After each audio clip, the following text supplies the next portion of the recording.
নমস্কার বন্ধুরা, welcome to ST unique sports. তো East Bengal on fire, CFL এ দুর্দান্ত জয় লাল হলুদ বাহিনীর। ভাই কি ম্যাচটাই আজকে হলো, পুরো ইস্ট বেঙ্গল আজকে ইস্ট বেঙ্গলের মতন খেললো এবং সায়ন সে কিন্তু ছন্দ ফিরে পেয়েছে। সায়নের আজকে দুর্দান্ত পারফরমেন্স আমরা দেখেছি, সেই নিয়ে কথা বলার রয়েছে। ডেভিডের মতন প্লেয়ার সে কিন্তু এবার বড়সড় সুযোগ পেতে চলেছে। মাধি তালালকে নিয়ে কি আপডেট রয়েছে অনেকে জানতে চেয়েছিলে, সেই নিয়েও কিছু কথা বলার রয়েছে এই ভিডিওতে।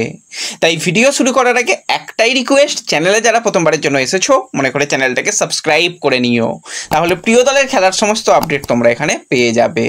তো চলো আর দেরি না করে ভিডিও শুরু করা যাক। তো আজকে কিন্তু ইস্টবেঙ্গল দুর্দান্ত পারফরমেন্স করেছে। গোলের তলায় যখনই গৌরব থাকে আলাদা লেভেলের পারফরমেন্স আমরা ইস্টবেঙ্গলের দলকে দেখতে পাই। সেখানে গৌরব থাকা বা দেবজিৎ থাকা মানেই কিন্তু ক্লিন শিট ইস্টবেঙ্গল রাখবেই। আজকেও কিন্তু ইস্টবেঙ্গল 3-0 গোলে ম্যাচ জিতেছে।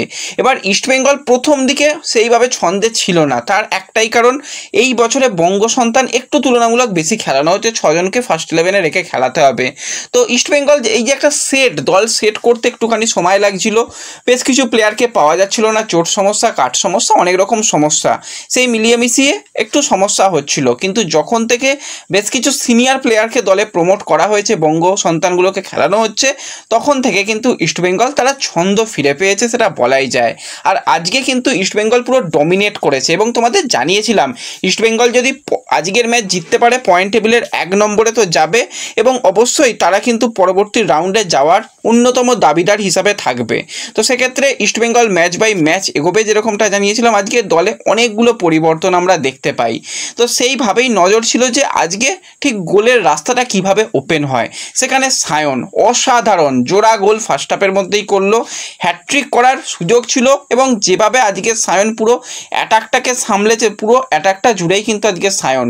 হ্যাঁ, কিছু কিছু ক্ষেত্রে বাদবাকি প্লেয়ার যারা ছিল তারাও কিন্তু চেষ্টা করেছে, অনেকগুলো আরও চান্স এসেছে, আরও বড় ব্যবধানে ইস্টবেঙ্গলের জেতা উচিত ছিল বলে আমার মনে হয়। এবং শেষের দিকে নাসিব একটা গোল করেছে, সেক্ষেত্রেও সায়ন কিন্তু একটা অন টার্গেট শট রাখে, গোলকিপার সেটাকে সেভ করে দিলে ডিফ্লেক্ট বল থেকে নাসিব গোলও করে। তো ওভারঅল কিন্তু সায়ন ছন্দ ফিরে পেয়েছে, ডার্বি ম্যাচে গোল পেয়েছে, তারপর ব্যাক টু ব্যাক ম্যাচে গোল করছে, যেভাবে অ্যাটাকটাকে সামলাচ্ছে, দুটো উইংয়েই সায়ন খেলতে পারে।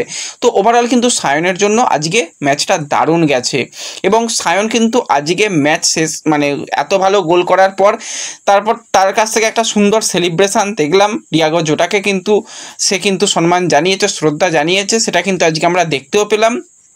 ম্যাচ শেষে সায়ন জানিয়েছে যে হ্যাঁ, অ্যাজ এ প্লেয়ার হিসাবে কিন্তু আমি দলের জন্য খেলতে পারছি, এটা খুবই গর্বের বিষয় এবং আমি চেষ্টা করব আরও ভালো খেলার এবং আরও খেলা উন্নতি করার। এবং তাকে যখন জিজ্ঞাসা করা হয় যে সিনিয়র দল থেকে তুমি এখন রিজার্ভ টিমে খেলছো, সিনিয়র দলে জায়গা পাকা করার জন্য তুমি কতটা ভাবছো, তখন সায়ন জানায় যে হ্যাঁ, আমি প্রতি ম্যাচেই চেষ্টা করছি আবার সিনিয়র দলে কামব্যাক করা। এবং ইস্টবেঙ্গলের অবশ্যই রাইট উইং পজিশানে কিন্তু প্লেয়ার লাগবে, সেই জায়গায় সায়ন যদি নিজেকে তৈরি করে নিতে পারে সেটা ডেফিনেটলি ইস্টবেঙ্গলের জন্য দারুণ হবে। পাঞ্জাবের মতন দল এমনি সায়নকে চাইছে না, পাঞ্জাব সেরা সেরা ইন্ডিয়ান প্লেয়ারগুলোকে ঠিক তুলে আনে।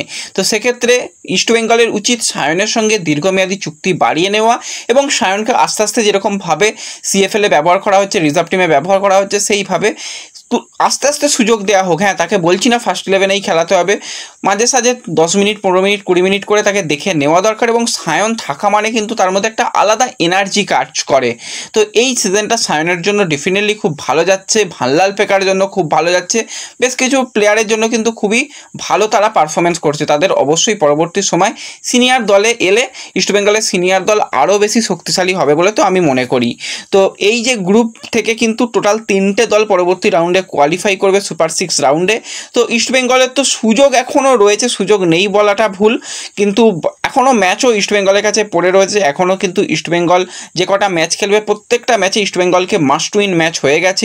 ইস্টবেঙ্গল কিন্তু এই মুহূর্তে তারা 9টা ম্যাচ খেলে নিয়েছে, 5টা ম্যাচ জিতেছে, 2টো ড্র করেছে, 2টো হেরেছে এবং গোল করেছে টোটাল 23টা এবং গোল হজম করেছে 9টা। তাদের গোল ডিফারেন্স কিন্তু +14। বাদবাকি সমস্ত দলের থেকে কিন্তু ইস্টবেঙ্গলের গোল ডিফারেন্স অনেকটা ভালো। গোল ডিফারেন্সও কিন্তু অবশ্যই পরবর্তী রাউন্ডের জন্য খুবই গুরুত্বপূর্ণ হবে।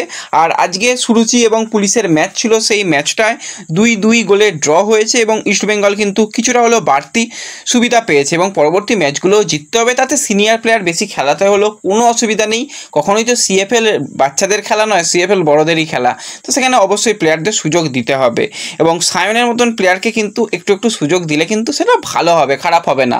আজকে তোমাদের ম্যাচ কীরকম লেগেছে অবশ্যই কমেন্টে জানিও। সায়নের পারফরমেন্স কীরকম লেগেছে সেটাও কিন্তু তোমরা কমেন্টে জানাতে পারো। আর স্কোর লাইন অনেকে প্রেডিকশান করেছিলে, আজকে বেশ কিছু জনের স্কোর লাইন প্রেডিকশান মিলেছে, অনেকজনেরই মিলেছে। স্ক্রিনে শেয়ার করে দিলাম, তোমরা দেখে নিও। আশা করছি বাদবাকি সময় পরবর্তী যাদের মিলছে না তাদেরও কিন্তু অবশ্যই মিলবে। এবং এর সাথে সাথে আমরা যদি একটুখানি ডেভিডকে নিয়ে কথা বলি, তো ডেভিডের মধ্যেও কিন্তু অনেক রকম কোয়ালিটি রয়েছে। সে কিন্তু তাকে যদি perfect box striker Indian player হিসাবে ভাবা হয় সেটাও সে পারে। সেকেন্ড স্ট্রাইকার পজিশান থেকেও খেলতে পারে, উইং থেকে এসে সেকেন্ড স্ট্রাইকার পজিশানেও খেলতে পারে। তো ডেভিডের দিকে কিন্তু অবশ্যই নজর রাখছে খালেদ জামিল। সামনেই কাফা টুর্নামেন্ট রয়েছে, সেখানে কিন্তু ডেভিডকে ডাকার সম্ভাবনা তৈরি হয়েছে। ডেভিডকে হয়তো আমরা ন্যাশনাল টিমের জার্সি গায়ে দেখতে পেতে পারি।